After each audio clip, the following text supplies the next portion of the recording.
வணக்கம். Silver chat செய்திகள். முக்கிய செய்திகள். புதுச்சேரி அரசை கண்டித்து விடுதலை சிறுத்தைகள் கட்சியினர் ஆர்ப்பாட்டம். ஆதி திராவிடர் சிறப்பு கூறு நிதியை செலவு செய்யாததற்கு கண்டனம்.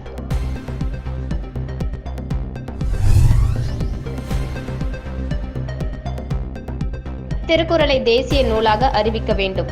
திமுக கொண்டு வந்த தீர்மானத்தை அரசு தீர்மானமாக நிறைவேற்றும்.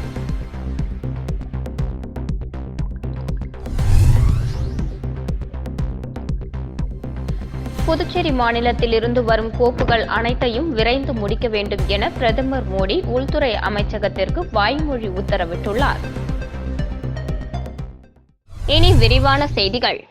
ஆதி திராவிடர் சிறப்பு கூறு நிதி 166 கோடியை செலவு செய்தாத புதுச்சேரி அரசை கண்டித்து விடுதலை சிறுத்தைகள் கட்சி சார்பில் கண்டன ஆர்ப்பாட்டம் நடைபெற்றது.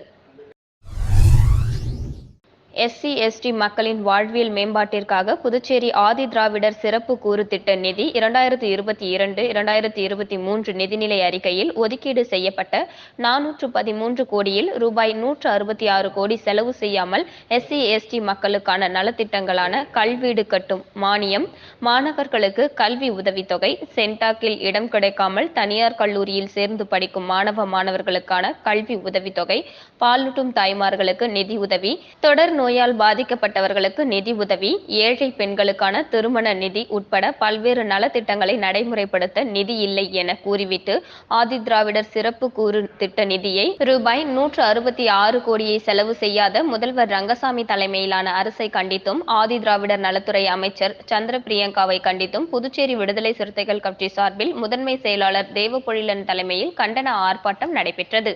இதில் திமுக அமைப்பாளர் சிவா, சட்டமன்ற உறுப்பினர்கள் வைத்தியநாதன், சம்பத், காங்கிரஸ் தலைவர் சுப்பிரமணியம், கம்யூனிஸ்ட் மாநில செயலாளர் சலீம் உட்பட பல்வேறு கட்சிகளை சேர்ந்த தலைவர்கள் கலந்து கொண்டு ஆதி திராவிடர் சிறப்பு கூறு நிதி 166 கோடியை பாட்கோ கணக்கில் சேர்த்திட வலியுறுத்தி கண்டன கோஷங்களை எழுப்பினர்.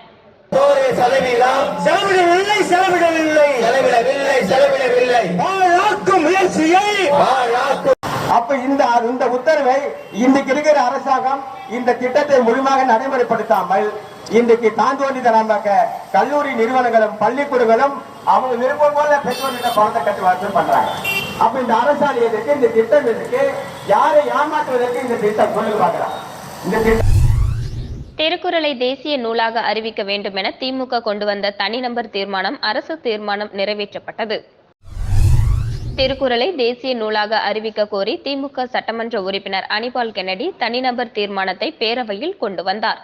இதனைத் தொடர்ந்து பேரவையில் பேசிய முதல்வர் ரங்கசாமி, வாழ்வின் மனிதன் செம்மையாக இருக்க வேண்டும் என்றால் திருக்குறளை படித்தால் போதும், அத்தனை கருத்துக்களையும் அடக்கிய நூல் திருக்குறளை தேசிய நூலாக அறிவிக்க எவ்வித தயக்கமும் இருக்கக்கூடாது, திருக்குறளை தேசிய நூலாக அறிவிக்க வேண்டும் என திமுக சட்டமன்ற உறுப்பினர் அனிபால் கென்னடி கொண்டு வந்த தனிநபர் தீர்மானத்தை அரசு தீர்மானமாக நிறைவேற்றி அறிவித்தார். அதனை தேசிய நூலாக அறிவிக்க நாம் பெருமை கொள்வோம், இதனை மத்திய அரசிடம் கொண்டு சென்று திருக்குறளை தேசிய நூலாக அறிவிக்க வலியுறுத்துவோம் எனவும் கூறினார்.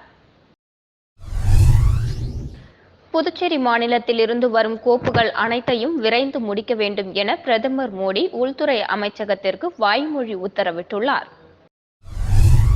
அனைத்து கோப்புகளும் விரைந்து ஒப்புதல் பெறப்பட்டு வருவதாகவும் 2 மாதத்திற்கு ஒருமுறை மத்திய உள்துறை அமைச்சக அதிகாரிகள் புதுச்சேரிக்கு வந்து ஆய்வு செய்து திட்டங்கள் நிலை குறித்தும் மத்திய அரசின் உதவி குறித்து கேட்டறிந்து பணிகள் விரைந்து நடைபெறுவதாக உள்துறை அமைச்சர் நமச்சிவாயம் பேரவையில் தகவல் தெரிவித்துள்ளார். மாநில அந்தஸ்து தீர்மானத்தை பாஜக ஆதரிக்கின்றது.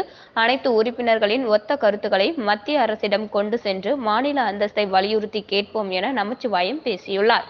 ரூபாய் 10 லட்சம் வரை முதலமைச்சருக்கு இருந்த அதிகாரத்தை ஆளுநர் கிரண்பேடி பறித்துவிட்டார். அதன் மூலம் ரூபாய் 1 லட்சம் வரை தான் ஒப்புதல் அளிக்கும் அதிகாரம் முதலமைச்சருக்கு இருப்பதாகவும், இந்த முரண்பாட்டை நீக்க மாநில அந்தஸ்து பெற வேண்டும், முதலமைச்சருக்கும் ஆளுநருக்கும் மோதல் இருக்கக்கூடாது, அதற்காக மாநில அந்தஸ்து தான் தீர்வு, இதற்கு பாஜக ஆதரிக்கின்றது என அமைச்சர் நமச்சிவாயம் பேசியுள்ளார். புரட்சி தலைவி அம்மாவின் பிறந்த நாள் விழா அரசு விழாவாக கொண்டாடப்படும் என முதல்வர் சட்டப்பேரவையில் தெரிவித்திருந்தார். அம்மா அவர்களின் பிறந்த நாளை அரசு விழாவாக கொண்டாடப்படும் என்று சட்டப்பேரவையில் அறிவிப்பு செய்த புதுச்சேரி முதல்வரை அனைத்திந்திய அண்ணா திராவிட முன்னேற்றக் கழக நிர்வாகிகள் மாநில கழக செயலாளர் சேகர் தலைமையில் நேரில் சென்று பூங்கொத்து கொடுத்தும் சால்வை அணிவித்தும் வாழ்த்துக்களை தெரிவித்தனர். மேலும் மிக விரைவில் அம்மாவிற்கு புதுச்சேரி மாநிலத்தில் பொதுமக்கள் அனைவருக்கும் பிரசித்தி பெற்ற ஒரு இடத்தில் அரசின் சார்பில் சிலை அமைக்க வேண்டும் என்ற கோரிக்கையும் முன்வைத்தனர். இந்த நிகழ்ச்சியில் மாநில கழக நிர்வாகிகள் மாசிலா குப்புசாமி, செல்வராஜ், சங்கர், மகேஸ்வரி, ஜெயலட்சுமி, வெரோனிகா மற்றும் வெங்கடேசன், நாக லோகநாதன், வினோபா நகர் சுப்பிரமணி, ஞான பூங்கோதை, புகழ்பாரி, தம்பா, இளவரசு மற்றும் பலர் கலந்து கொண்டனர். தலைவர் அன்புக்குரிய புதுச்சேரி முதல்வர் என்ஆர் ஐயா அவர்களை அம்மா அவர்களுக்கு திருவுருவச் சிலை அமைக்க வேண்டும் என்று கோரிக்கை வைத்தோம். அதிலே முதற்கட்டமாக சட்டமன்றத்திலே இதய தெய்வம் புரட்சித் தலைவர் அம்மா அவருடைய பிறந்த நாளை அரசு விழாவாக கொண்டாடப்படும் என்ற அறிவிப்பை வெளியிட்டார்.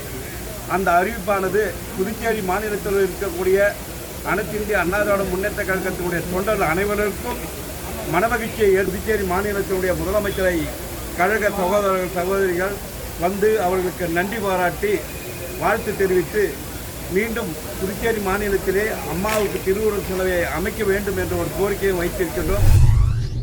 புதுச்சேரி சட்டமன்றத்திற்கு வந்திருந்த அனைத்து அமைச்சர்களுக்கும் மற்றும் எம்எல்ஏக்களுக்கும் தனது தோட்டத்தில் விளைந்த பலாப்பழத்தை பாஜக எம்எல்ஏ கல்யாணசுந்தரம் வழங்கினார். புதுச்சேரி சட்டமன்ற பட்ஜெட் கூட்டத்தொடரின் இறுதி நாளான இன்று புதுச்சேரி பேரவைக்குள் ஒரு மினி லாரி வந்து நின்றது. அதில் மிகப்பெரிய அளவில் நிறைய பலாப்பழங்கள் இருந்தது. இதை கண்ட அனைவரும் ஏதோ அரசு திட்டம் ஏதாவது தொடங்க இருக்கிறார்களா என ஆவலோடு பார்த்திருந்த நிலையில் பாஜக எம்எல்ஏ கல்யாணசுந்தரத்தின் உதவியாளர்கள் பலாப்பழத்தினை இறக்கி ஒரு எம்எல்ஏவுக்கு 2 பழம் என அனைத்து எம்எல்ஏ அலுவலகத்திற்கும் விநியோகித்தனர். பேரவை கூட்டம் முடிந்தவுடன் அனைத்து அமைச்சர்களுக்கும் கல்யாணசுந்தரம் எம்எல்ஏ நேரடியாக சென்று பலாப்பழத்தை வழங்கினார். விசாரிக்கையில் சட்டமன்ற பட்ஜெட் கூட்டத்தொடர் முடிந்ததால் தன்னோடு பேரவையில் பணியாற்றிய அனைத்து எம்எல்ஏக்களுக்கும் தனது தோட்டத்தில் விளைந்த பலாப்பழத்தை வழங்கியதாக கூறப்பட்டது. ஒரு வழியாக பட்ஜெட் கூட்டத்தொடர் பலாப்பழத்தில் நிறைவடைந்தது.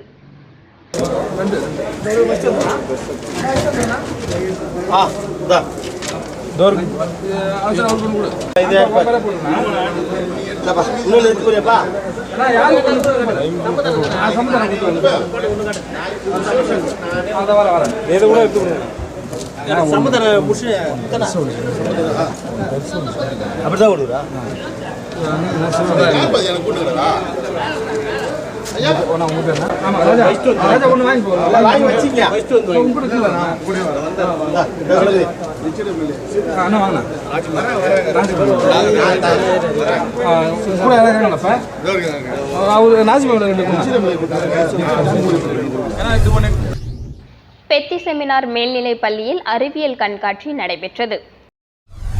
புதுச்சேரி உப்பளம் பெத்தி செமினார் மேல்நிலைப் பள்ளியில் ஆரம்ப பிரிவில் அறிவியல் கண்காட்சி மாணவர்களின் பங்கேற்புடன் பள்ளி முதல்வர் பாஸ்கல் ராஜ் வழிநடத்துதலுடன் இனிதே ஆரம்பமானது. கண்காட்சி வெள்ளி மற்றும் சனி ஆகிய 2 நாட்கள் நடைபெற்றது. அதாவது முதல் நாளான வெள்ளிக்கிழமை மாணவர்களின் பெற்றோர்கள் பார்வைக்கும், சனிக்கிழமை பொதுமக்களின் பார்வைக்கும் வைக்கப்படும். கண்காட்சியில் 225 தனிநபர் அறிவியல் மற்றும் 17 குழுமம் அறிவியல் படைப்புகள் இடம்பெற்றிருந்தன.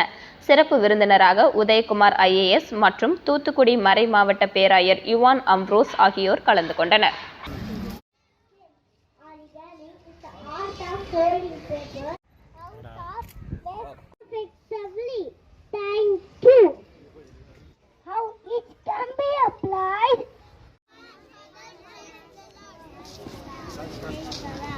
Good morning, everyone. We the students of UKG. Oh yeah.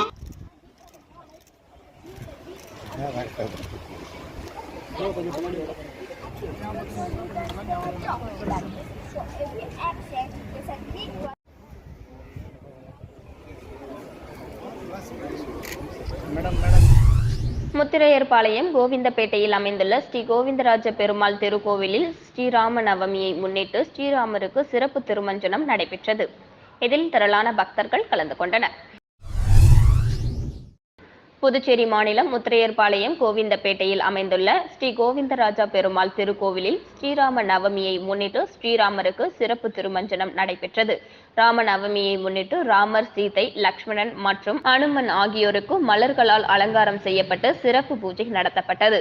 இந்த பூஜையில் ஏராளமான பக்தர்கள் கலந்து கொண்டு ராம கீர்த்தனைகளை பாடினர். ராம நவமியை முன்னிட்டு ஏராளமான பக்தர்கள் நீண்ட வரிசையில் நின்றபடி தரிசனம் செய்தனர். நிகழ்ச்சியின் இறுதியில் விழாவில் கலந்து கொண்ட பக்தர்கள் அனைவருக்கும் பிரசாதம் வழங்கப்பட்டது. நிகழ்ச்சிக்கான ஏற்பாடுகளை ஆலய நிர்வாகத்தினர் சிறப்பான முறையில் செய்திருந்தனர்.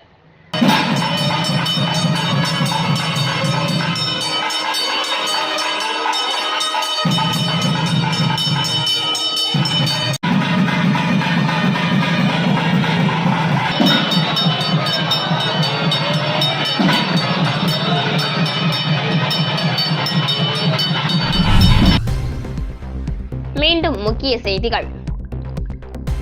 புதுச்சேரி அரசை கண்டித்து விடுதலை சிறுத்தைகள் கட்சியினர் ஆர்ப்பாட்டம். ஆதி திராவிடர் சிறப்பு கூறு நிதியை செலவு செய்யாததற்கு கண்டனம்.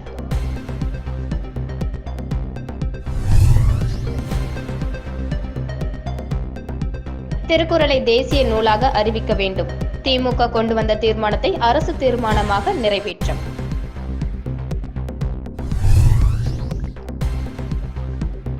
புதுச்சேரி மாநிலத்தில் இருந்து வரும் கோப்புகள் அனைத்தையும் விரைந்து முடிக்க வேண்டும் என பிரதமர் மோடி உள்துறை அமைச்சகத்திற்கு வாய்மொழி உத்தரவிட்டுள்ளார். இத்துடன் இன்றைய செய்திகள் நிறைவு பெறுகின்றன. வணக்கம்.